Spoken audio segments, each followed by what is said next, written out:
二狗差点把花花砸没，花花气得反手就是一耳光。事情是这样的，当时的花花正在吃窝窝头，二狗看到后就过来抢他的了。奶爸不敢给花花喂太多食物，就是怕给二狗撑坏了。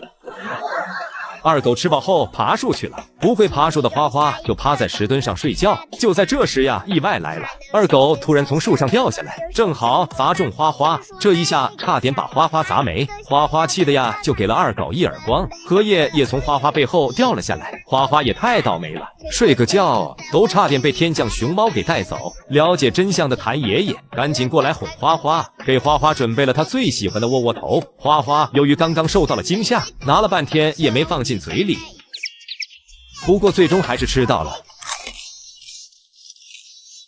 其实呀，花花一直命途多舛，在他只有几个月大的时候，也被叶子砸